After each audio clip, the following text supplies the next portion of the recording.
Assalamualaikum warahmatullahi wabarakatuh. Salam rahayu, rahayu, rahayu. Jumpa lagi dengan saya di channel New Edi Seluler Tutorial. Di sementara kali ada servisan handphone yaitu Oppo A92 dengan kondisi handphonenya seperti ini ya teman-teman. Jadi di bagian LCD-nya itu terlihat jelas bergaris apabila kondisinya menyala. Dan juga ada keretakan bagian touchscreen yaitu di bagian bawah. Jadi untuk handphone ini itu kendalanya ada dua, satu untuk penggantian LCD dan yang kedua ini adalah di bagian lubang speaker atas.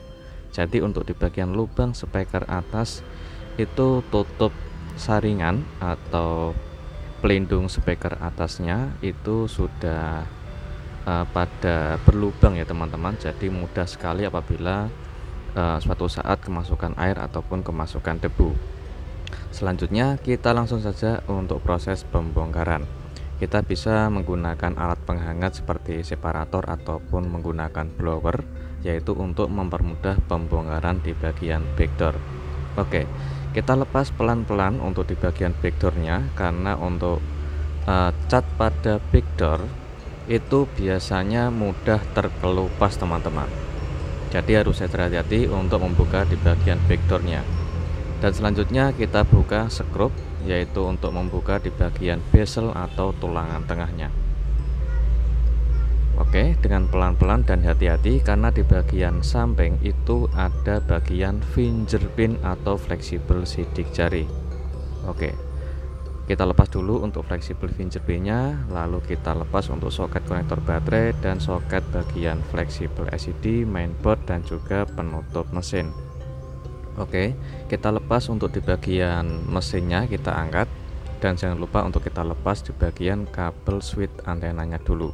Selanjutnya kita lepas untuk di bagian baterainya. Oke, kita simpan baterainya dan kita lepas stiker di bagian bawah baterai dan kita angkat di bagian fleksibel LCD. Selanjutnya kita langsung untuk pembongkaran LCD-nya. Karena LCD ini sudah rusak dan sudah tidak bisa diperbaiki lagi karena ada garis di bagian LCD-nya dan juga ada keretakan di bagian touchscreen. Sedangkan untuk di bagian penutup saringan speaker atasnya seperti ini teman-teman. Jadi untuk pelindung speaker atasnya nanti kita bisa kasih tutup saringan, yaitu dengan cara kita bisa memperbaikinya atau memberi penutup saringan dengan kita bisa memberi seperti bahan yang pantas atau cocok untuk di bagian penutup saringannya apabila kita tidak menggunakan spare part yang khusus. Di bagian itu saya menggunakan dari bekas speaker Cina. Di situ ada seperti kain yang tembus atau seperti bentuk berlubang-lubang kecil atau bentuknya seperti saringan. Kita bisa menggunakan dan kita potong sesuai ukuran speaker atas atau lubang speaker atas di handphone ini, yaitu Oppo A92. Oke, kita bisa menggunakan lem secukupnya saja untuk pemasangan penggantian penutup saringan speaker atasnya. Dan selanjutnya ini adalah spare part LCD-nya yang akan saya gunakan.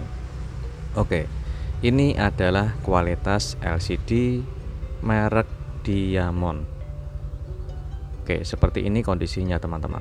Kita coba untuk bandingkan bentuk dari fleksibel LCD yang original dan juga bentuk dari komponennya. Perhatikan di bagian atas itu adalah LCD yang original, sedangkan di bagian bawah adalah LCD yang KW merek Diamond. Jadi ada perbedaan di bagian komponennya.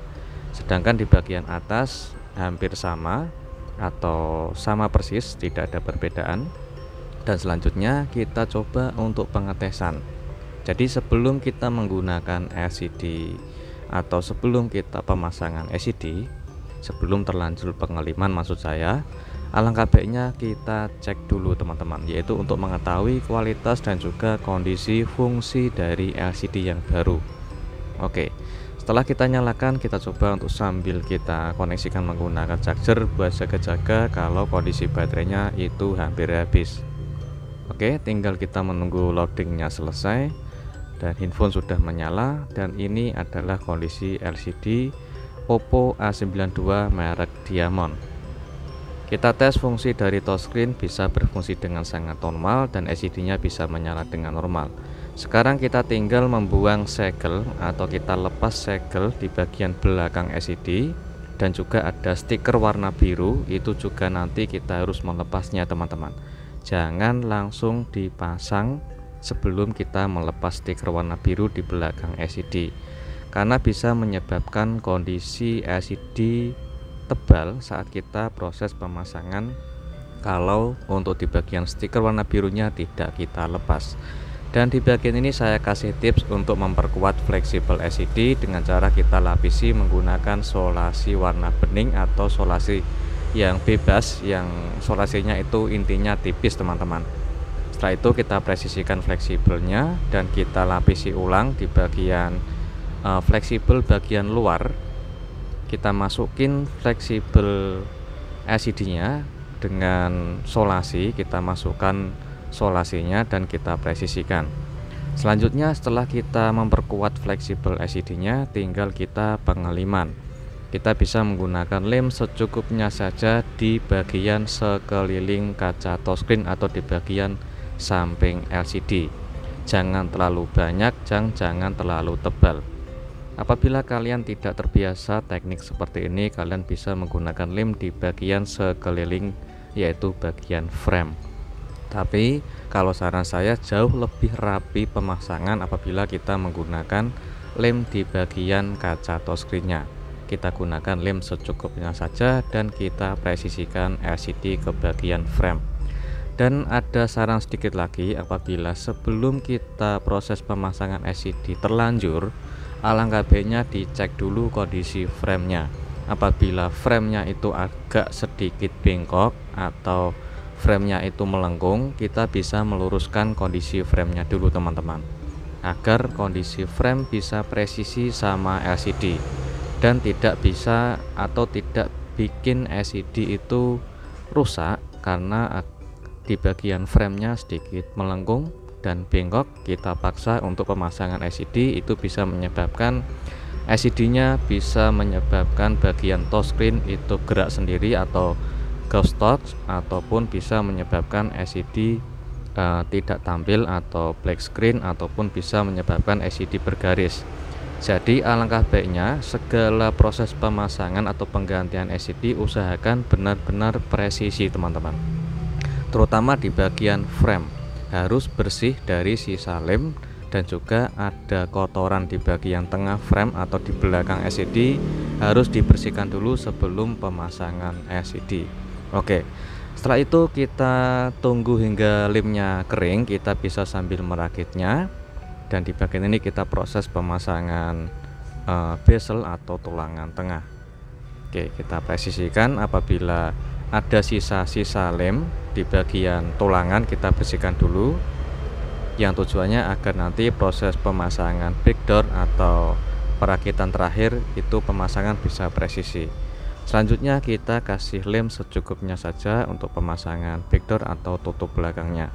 Dengan sekaligus kita bisa menggunakan segel garansi, yaitu untuk memberi garansi setelah kita selesai penggantian LCD.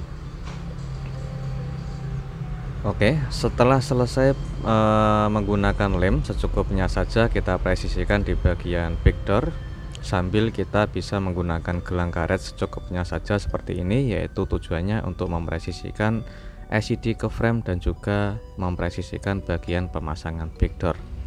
Tinggal kita menunggu lemnya kering, dan jika sudah lemnya kering kita lepas untuk stiker merek Diamondnya, dan kita bisa menggunakan tempered glass atau anti gores sebagai pengaman LCD, yang tujuannya agar lebih tahan lama untuk pemakaiannya teman-teman. Oke, setelah tempered glass sudah selesai terpasang, kita presisikan lagi dan kita bersihkan menggunakan tisu agar tampilan layarnya bisa kelihatan jernih dan bersih.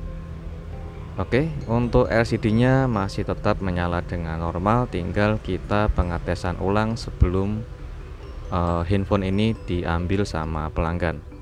Untuk kontras layar LCD bisa diatur dengan normal dan saya matikan mode gelapnya. Untuk mode layar putih tidak ada white spot atau tidak ada flag warna putih atau kuning apabila kita mengerjakan dengan benar dan bersih, terutama di bagian bawah LCD atau di bagian frame harus benar-benar bersih dari sisa-sisa lem ataupun sisa kotoran teman-teman. Dan selanjutnya kita tinggal tes fungsi dari kameranya.